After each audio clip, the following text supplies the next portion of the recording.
कुंभोज हे गाव वारणा नदीच्या काठावर वसलेलं. गावात पूर्वीपासूनच पाण्याची मुबलकता. याच गावामध्ये अमोल भोकरे यांची शेती आहे.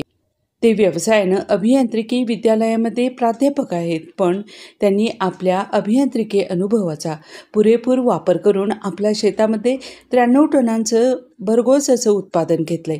चला तर पाहूया आज त्यांचीच गोष्ट.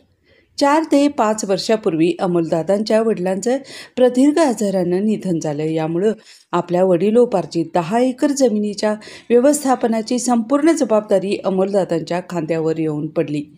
शेती आणि मातीचा त्यांचा पूर्वी कधीच संबंध आला नव्हता, पण त्यांच्या वडिलांकडून त्यांना एक अमूल्य असा महत्त्वाचा ठेवा मिळाला, तो म्हणजे शेतातील सेंद्रिय कर्ब. वेळोवेळी शेणखताचा वापर करून जमिनीतील सेंद्रिय कर्ब 1% पुढं नेलं होतं. अशा जमिनीमध्ये शेतकऱ्यांनी थोडा जरी जोड लावला तर त्यांना खूप चांगले परिणाम मिळतात. या ऊसाच्या लागवडीची तयारी जवळपास 8 ते 9 महिन्यापूर्वीपासूनच सुरू झाली होती. ऑक्टोबरमध्ये केंद्रीय ऊस संशोधन केंद्र पाडेगाव यांच्याकडून बियाणं आणण्यात आलं. या बियाणांची जवळपास 7 ते 8 गुंठ्यामध्ये लागवड करण्यात आली. या बेनेमळ्यास नत्राची अधिकची मात्रा देण्यात आली. तोवर तिथे ऊसाची लागण करायची होती. तिथल्या खोडव्यांची तोड झाली आणि नांगरट करून रान वाळवण्यात आलं. पुढे हिरवळीचं पीक घेण्यात आलं. हे हिरवळीचं खत जमिनीमध्ये मुजवून सरी सोडून शेत ऊस लागवडीसाठी तयार करण्यात आलं. 4.5 फुटी सरी पाडण्यात आल्या आणि 1.5 फुटावर एक आगरी मारण्यात आली. पाडेगाव संशोधन केंद्रातून आणलेलं बियाणं आता तयार झालं होतं. हा ऊस तोडून एक डोळा वेगळा करण्याची प्रक्रिया पूर्ण करण्यात आली.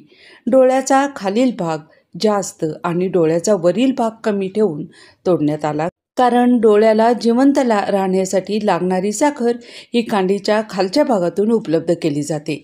त्यामुळं डोळ्याच्या खालची बाजू जास्त आणि वरील बाजू कमी ठेवून बियाणं कापलं जातं. हे बियाणं पुढे कीटकनाशक आणि बुरशीनाशकांमध्ये 15 ते 20 मिनिटं बुडवून ठेवण्यात आलं आणि ज्या 1.5 फुटांवर आगऱ्या मारून घेतल्या होत्या त्यामध्ये डोळ्याची लागण करून घेण्यात आली. डोळे वर आकाशाच्या दिशेनं राहतील याची पुरेपूर काळजी घेण्यात आली. बऱ्याच वेळेला ऊसाचे डोळे जमिनीच्या दिशेनं लावले जातात आणि त्यामुळं या बियाणांची उगवण होत नाही किंवा खूप उशिरा उगवण होते. लागण झाली आणि पहिलं पाणी दिलं गेलं. लागणीपूर्वीचे केलेलं चोख व्यवस्थापन आणि दर्जेदार बियाणं यामुळं 15 दिवसातच ऊसाची उत्कृष्ट अशी उगवण झाली. या ऊसासाठी विद्यापीठानं शिफारस केल्याप्रमाणे 86-032 या वाणांसाठी 25% जास्त खतं देण्यात आली. 200-100-100 या खतांच्या प्रमाणामध्ये 25% वाढ करण्यात आली. या नवीन समीकरणामध्ये या ऊसासाठी 250, 125, 125 हे नत्र स्फुरद पालाचं प्रमाण निश्चित करण्यात आलं. इथे रासायनिक खतं देताना शेणखतामध्ये त्यांची भट्टी लावूनच मग पिकांना देण्यात आली.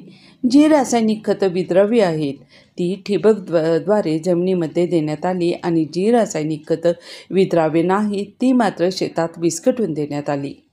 उगवण झाल्यानंतर 4 पोती सिंगल सुपर फॉस्फेट अधिक 4 किलो दाणेदार कीटकनाशकं शेणखतासोबत भट्टी लावून ठेवण्यात आली. 10 दिवसानंतर ही खतं जमिनीत विस्कटून माती आड करण्यात आली. जेव्हा खतं जमिनीमध्ये द्यायची असत ती खतं शेणखतासोबत भट्टी लावून दिली गेली. ही खतं नेहमी माती आड करत. दर आठवड्याला नियमितपणे 10 किलो युरिया, 5 किलो MOP जमिनीमधून ठिबकद्वारे देण्यात आलं. ही खते जमिनीच्या मुळीला उपलब्ध व्हावीत म्हणून प्रभावी दर्जेदार अशा जीवाणूंचा वापर करण्यात आला. या क्षेत्रावर नत्र स्थिर करणारे जीवाणू, स्फुरद उपलब्ध करणारे जीवाणू, पालाश उपलब्ध करणारे जीवाणू, सूक्ष्म अन्नद्रव्य उपलब्ध करणारे जीवाणू, सिलिकॉन उपलब्ध करणाऱ्या अशा प्रभावी जीवाणूंचा वापर करण्यात आला.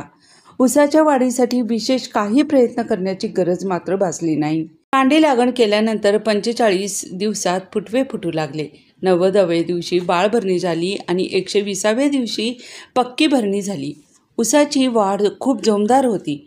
मध्यंतरी 45व्या दिवशी जेठा मोडण्याची प्रक्रिया देखील पूर्ण केली.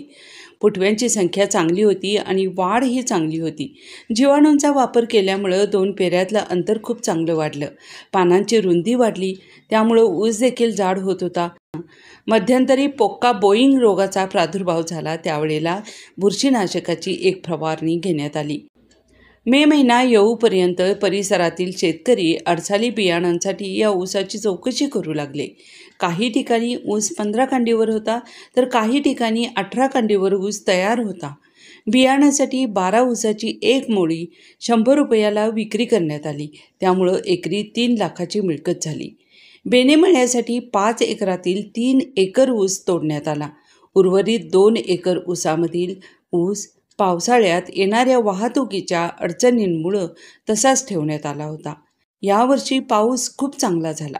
शेत वापसा स्थितीमध्ये कित्येक दिवस येत नव्हतं, त्यामुळं कोणतीही रासायनिक खतं देता आली नाही.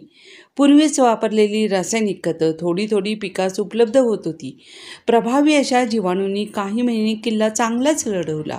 ऑक्टोबरमध्ये थोडं पाणी देता आलं आणि त्याच वेळेला ठिबकमधून जीवाणूंचा वापर देखील करण्यात आला. या संपूर्ण नियोजनामुळं हा ऊस 35 ते 38 कांडीपर्यंत वाढला. ऊस पिकवणं आणि त्यामध्ये उच्च उत्पादन घेणं हे खूप सोपं आहे, पण ऊस कारखान्यास घालवणं हे खूप मोठं आव्हान आहे. जानेवारी महिना आला तरी देखील तोड आली नाही.